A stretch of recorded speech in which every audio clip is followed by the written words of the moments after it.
So that's the whole idea. God has given us this prophecy in Revelation 95 AD or so. So we're looking at over 1900 years ago. And today we're going to jump right into the point A, I call it. Chapter 6, we're going to see that it deals with the 7-year tribulation period. And I'm going to have to move this guy away from here because you can't see. Anyway, so point A is the rapture occurs, and we've talked about the rapture quite a bit. And so when the rapture occurs, then the Jews are going to be called into their final week. And chapter 6 through 19 of the Revelation is a 7-year period. We've discussed that. And so that 7-year period correlates to an even more ancient prophecy from Daniel, 500 BC, roughly. So that one, the key thing to zero in on, all of chapter 9 of Daniel is important. But just looking at the final verse in chapter 9, verse 27, I have it from the Amplified here. And he will enter into a binding and irrevocable covenant with many for 1 week. Now that's 7 years, as I mentioned. But in the middle of the week, in other words, 3.5 years in, he will stop the sacrifice and grain offering. He is referring to the Antichrist. And on the wing of abominations will come one who makes desolate. Another way of saying that is the abomination of desolation. Okay, it's a common term that the Jews understood back then, because Antiochus Epiphanes, Antiochus, he committed this like about 166 BC or so. And so that's how the Maccabean Revolution happened and Hanukkah was born. But the whole idea is that it happened before in a type. So by the time that Jesus comes along, this is common knowledge. And he in Matthew 24 talks about this in 24:15. He reiterates what Daniel's saying here. So the thing is, to have an abomination of desolation, you have to have a temple. And so to have a temple, it has to be rebuilt because there is no temple, right? You may have heard the Jews are preparing to rebuild the temple. And, there's various speculations about that, but they do have a temple institute in Jerusalem that's collecting a lot of the implements. And also they have a red heifer, which is something that they require according to the law. And so in other words, all these elements of the temple are coming together. I've heard they have building blocks already in place. However it happens, I do not believe it's going to happen until the Antichrist is on the scene. Not that people will know he's the Antichrist, but he's going to make this treaty. So 500 years before Christ, Daniel was given this vision that talks about the fact that there's going to be a covenant, a treaty, a peace treaty that the Jews in the world will enter into. And so that's what's going to allow them to build the temple. They couldn't build the temple now because the Muslims would all rise up against them, and all the Muslims would attack them because there's Mecca, Medina, and the third holiest site is the Al-Aqsa Mosque and the Dome of the Rock, which sits on the old temple. So in other words, something dramatic has to happen before Israel can even think about building the temple. There's not going to be any politician, normal human politician, that's going to pull this off. Going back to Jimmy Carter and Clinton, and you go on and on, one president after another, they all tried to make a peace deal so that, then this could happen. It never happens. So this character is going to come on the scene who makes this peace treaty, predicted 2,500 years ago, that he's going to come on the scene, make this peace treaty, which will allow the Jews to build the temple. And when that happens, we're going to see that immediately after that, there's going to be a huge conflict. So let me move on to our next part. So that conflict is the first opening salvo of the tribulation judgments. And there's 7 judgments in 7 seals. So the way the book of Revelation is laid out, you have 7 seals, you have 7 trumpets, and 7 bowls. I think King James says vials. That's an old word. Bowl would be a better rendering. But at any rate, so we have 7, 7, and 7. And the very first things to happen are the seals, and the first occurrences of the tribulation are the first 4 seals. So there's 7 seals, but you have the first 4 coming along here. I call that point A. So if in the beginning of the tribulation you have point A, in the middle you have point B, and in the end you have point C, beginning, middle, and end. That's how the Daniel prophecy is divided. It's also how Jesus in Matthew 24 in the Olivet Discourse divided it. So it's not speculation. It is in 3 parts, three events or 3 points where you can point to certain things happening. And I call it a mega event because point A consists of 4 individual series of judgments that happen up, just like that. They're going to be right on top of each other. And when you understand what each one is, it's easier to understand why they are happening one on top of each other. The white horse is the Antichrist coming on the scene. So these 4 judgments happen in Revelation chapter 6, 1 through 8. And in chapter 6, the first thing that happens is a white horse. And people sometimes confuse the white horse with Revelation 19. But if we examine the writer and we examine the circumstances and we examine the white horses themselves, you see they're not the same. For one thing, the white horse of chapter 6 here has no names on it, okay? If you look at chapter 19, which we'll get to later, you're going to see that horse has all kinds of names, Lord of Lords, King of Kings. In other words, it's clear that that's Jesus. And Jesus in 19 is followed by all the armies of heaven. He's going to be seen by everybody.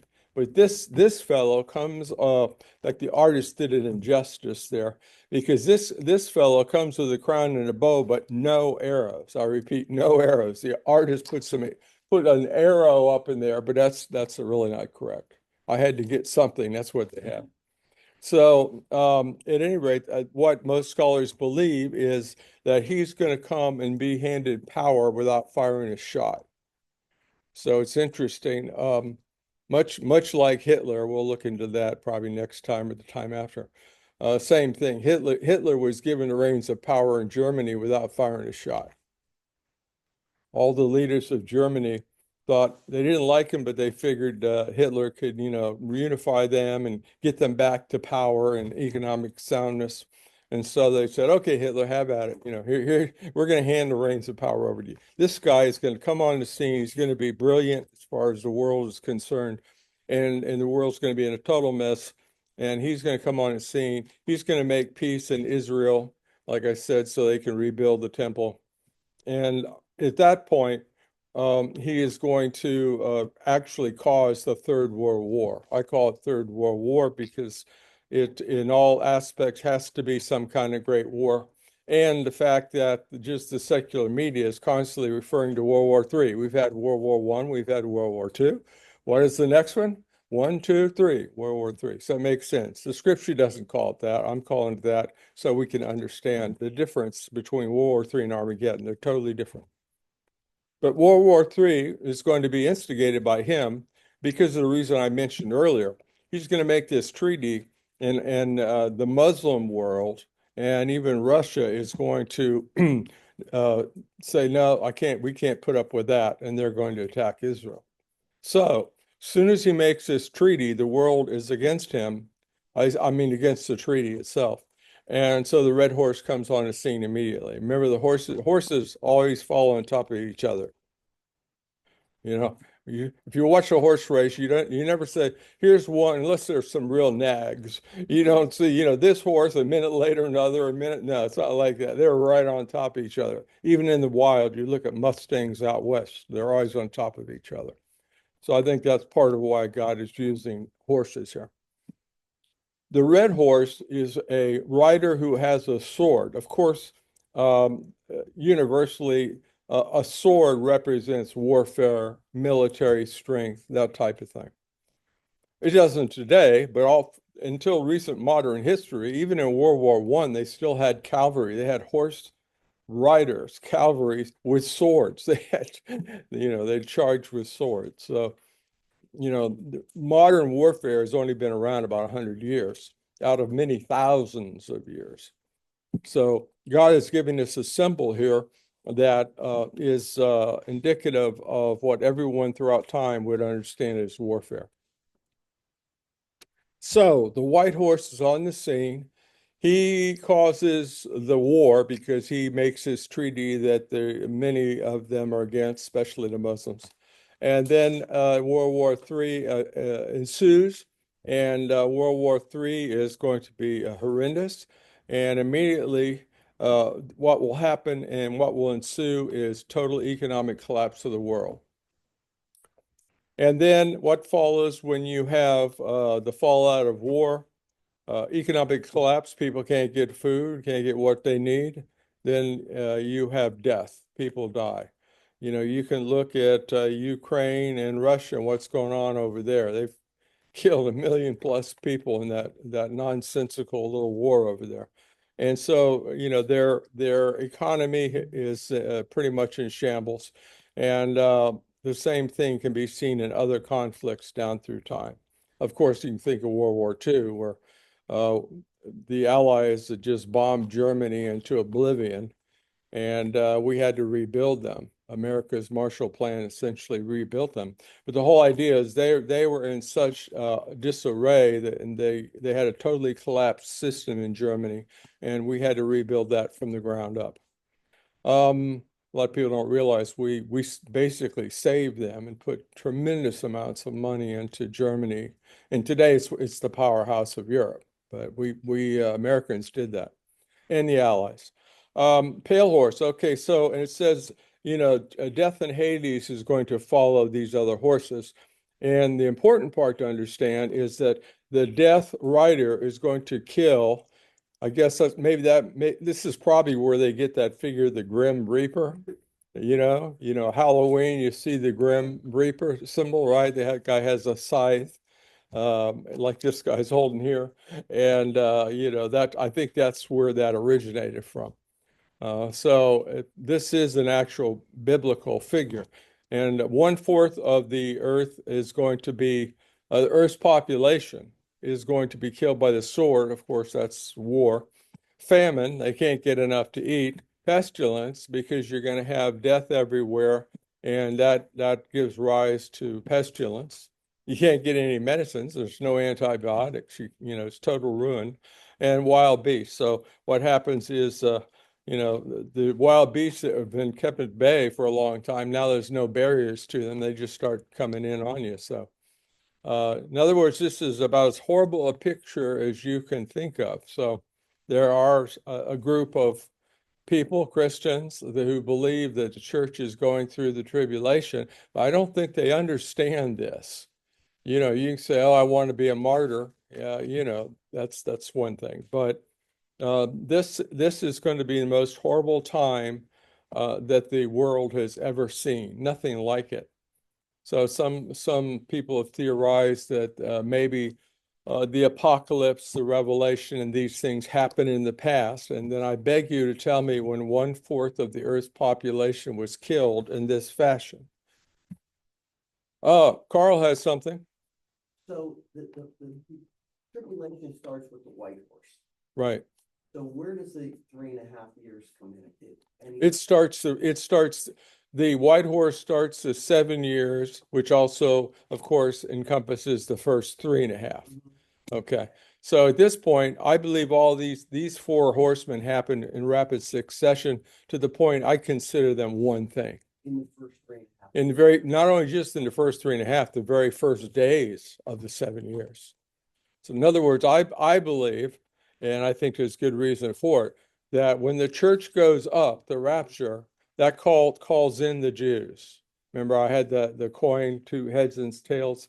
The rapture and the tribulation are just bam, bam, they're the same thing. In other words, and the reason is the church is holding back the evil in the world. And in second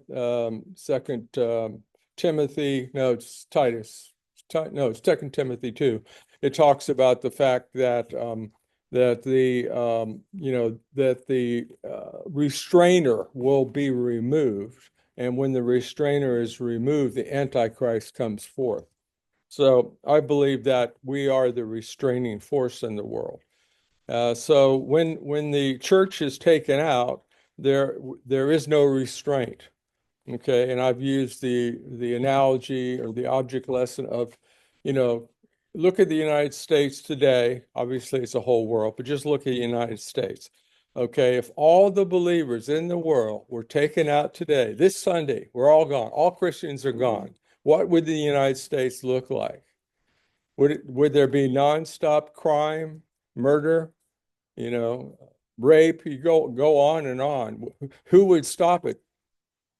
Yes.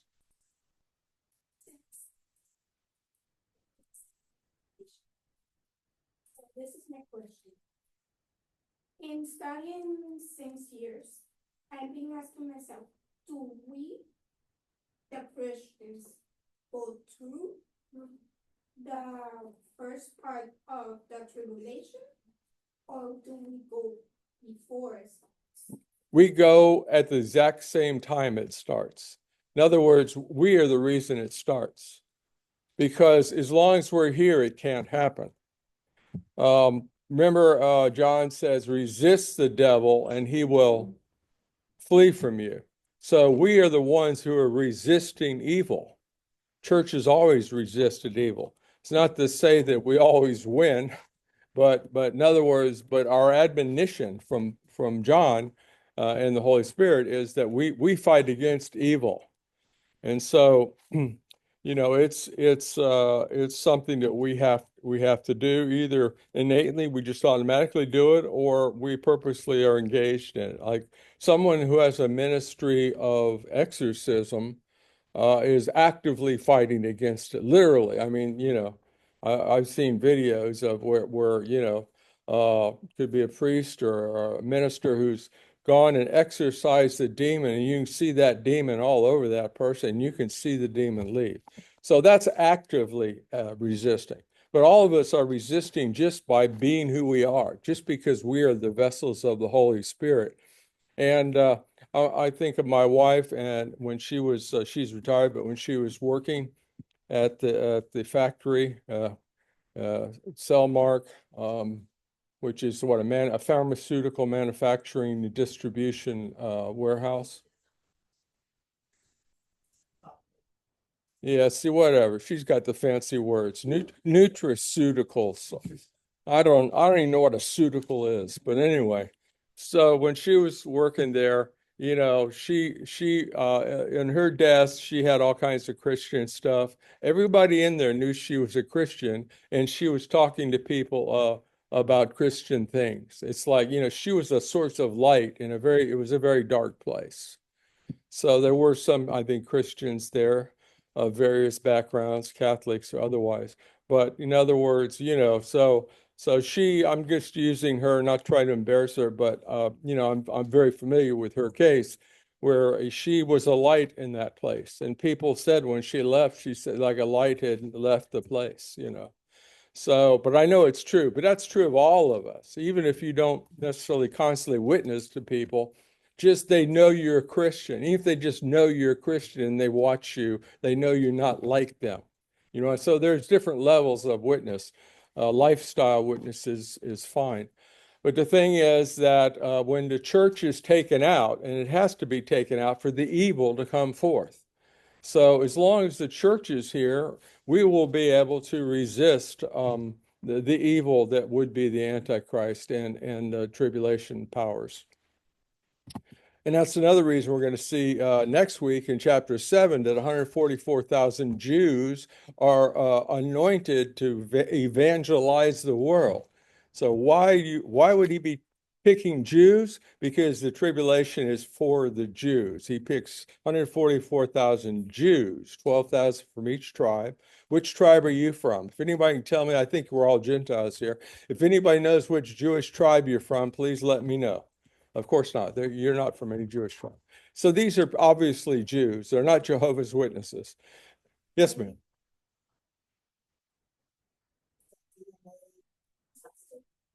Haplogroup.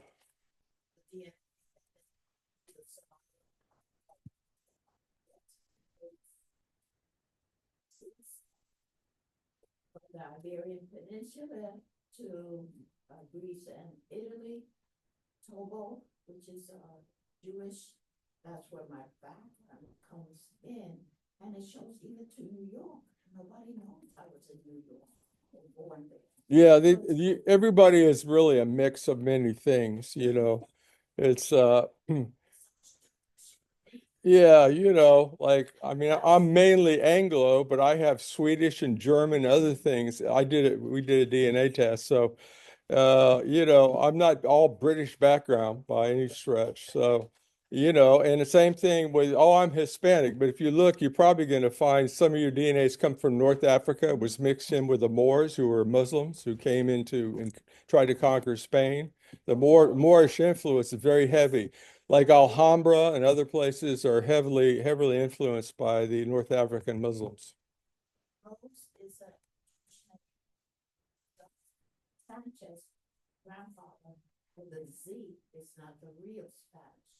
Well, there you go. So thank you for that contribution. So basically, Rose is not a real Spanish person, although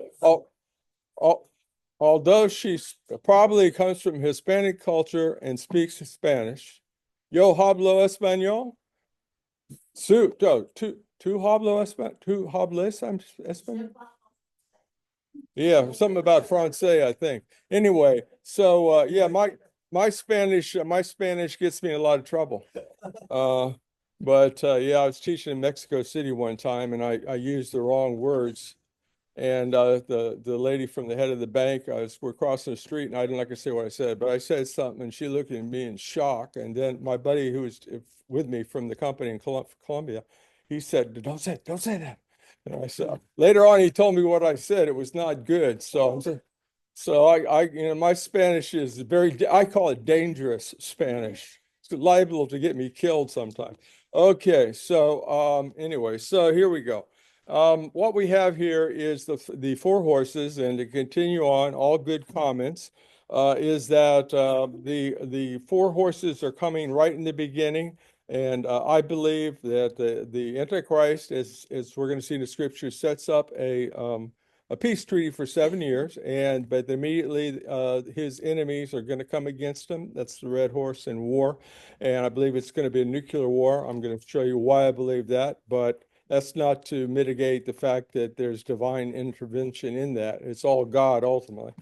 And then the black horse, economic collapse, and onward. So let's look at the actual scriptures here.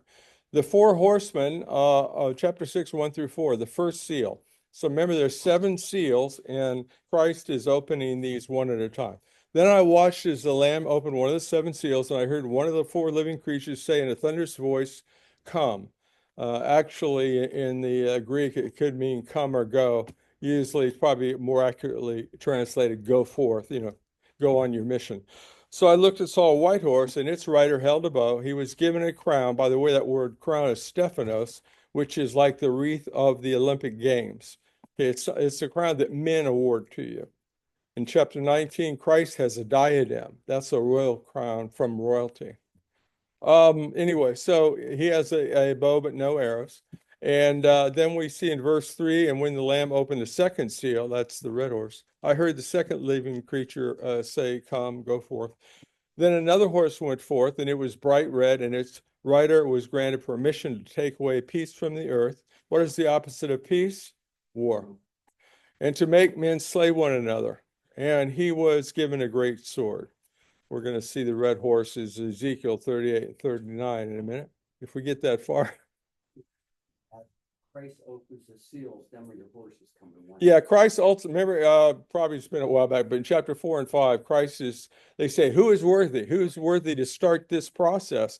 And so he is handed the scroll that nobody else can open, and he starts opening it, and it's a 7-sealed scroll. So as he does one at a time, then as we go through chapter 6, we're going to see each of these seals being opened and what it means. And when he opened the third seal, so now he did 1, 2, now he's on the third one. I heard the third living creature say, go forth. And I looked and saw a black horse, and its rider held in his hand a pair of scales. Of course, scales is in the ancient past, how they weighed materials, right? I guess they may still use them somewhere in the world, but it was the time-honored way of doing it. And he's saying a quart of wheat for a denarius. A denarius was a Roman coin, which was a day's wages. The average worker made a denarius a day. And 3 quarts of barley for a denarius. So wheat was more expensive than barley. And do not harm the oil and wine.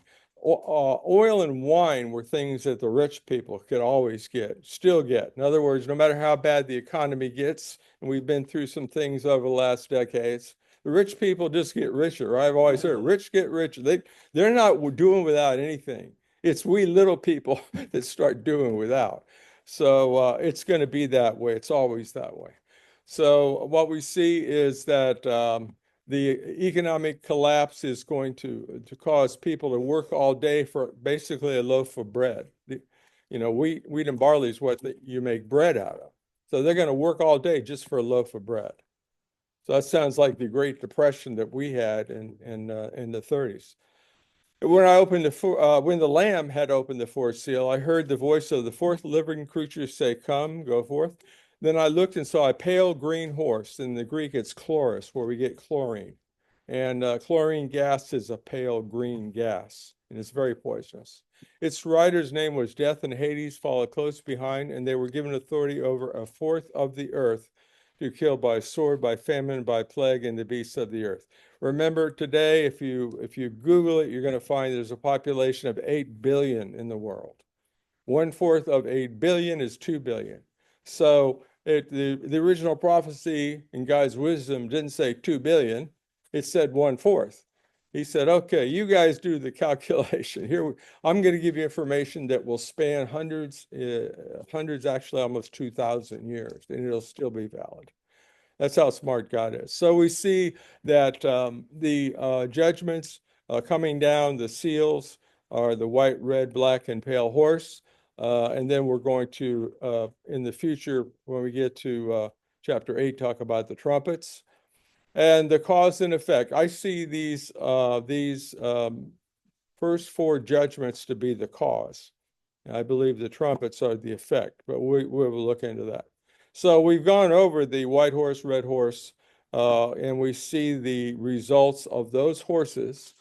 And we may not be able to get that far into it. We'll see. But what we're going to look at now is a prophecy by Ezekiel, post-exilic. In other words, he was one of the ones that came out of the Babylonian exile.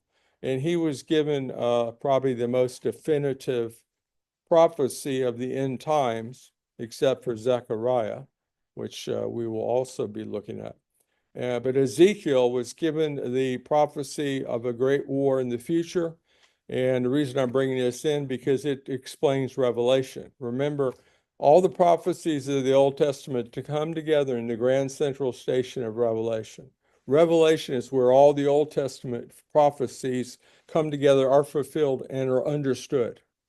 So it's no wonder people in this olden time were not able to understand it completely, because it was not going to happen in their day. The thing to remember is that we have the benefit of hindsight. We also have the benefit of looking at the news and seeing what's happening today. So in the time when this was written, the Russians were the ancient Scythians who became the Cossacks, who became what we call today the Russian peoples. And so nobody at that time would have even thought about the fact that they would become a great nation. Russians were nobodies. The ancestors of the Russians were just a bunch of guys roaming the plains of Asia on their little horses. You know, they were very primitive compared to the Romans or the Greeks at this time. But, you know, we see that later on it says, and God is always correct, that Russia is going to become a great power.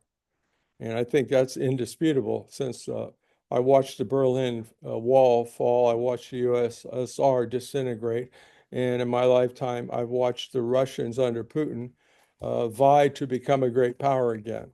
And they're still probably our number one adversary besides China. So they're still a major nuclear power. People don't realize that. They haven't lost any nukes. Even as bad off as the Russian people get, even if the economy is horrible, even if they have so many other problems, they still have the nukes pointed at us. That never changed. Even after the wall fell and the USSR dissolved, Russia kept all those nukes pointed at our United States. So they're still a major power. You know, he who has the biggest sword is a major power. And they have the big sword, and we have the big sword, and China is trying to get a big sword. So we have three big swords vying for power here. Okay, so let's look at what Ezekiel has to say here in chapter 38, verse 2. Son of man, set your face toward Gog of the land of Magog, the prince of Rosh, Meshech, and Tubal, and prophesy against him. Okay, so Gog is pretty much universally interpreted as the Russian peoples. And all these names are out of Genesis 10, where it's called the Table of Nations. So we can go all the way back to any people, especially near where it all originated in Mideast and Europe. And we can look at all these peoples and where they went. So Gog and Magog, the land of God, they went Rosh. They went north. Rosh means north in the Hebrew. So that's where we get Russia.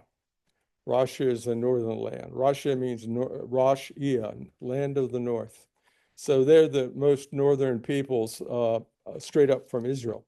And Meshech and Tubal. Meshech is a name that for the Muscovy, and the Muscovy, in fact, we have a derivative that today would call the people who live in Moscow Muscovites. Muscovites is a proper name for them. So, but the ancient name was Meshech. So Meshech stands for the people that we would call the people that are around Moscow, and more properly, the Western capital, Russia, Moscow. Tubal is the people. Tubal went up and settled around the Tubal River in eastern Russia, and that was the capital of Siberia for a long time. It's still there, so it's still the largest city in the eastern part of Russia. So in case we miss it, in case you don't think Russia is Russia, then he clarifies it by saying the peoples of Meshech went and settled there. Well, that's Moscow. And the people of Tubal went to the eastern side of Russia and settled Tobolsk. Tobolsk is a city to this day. You can look it up. It is, in fact, they have what they call the Eastern Kremlin there. So it's nothing like Moscow, but so that's because Siberia is a horrible place. Nobody wants to live there, and they send all their prisoners there. So, it's like, Russians go, okay, you behave, you do what Putin says, or we send you to Siberia.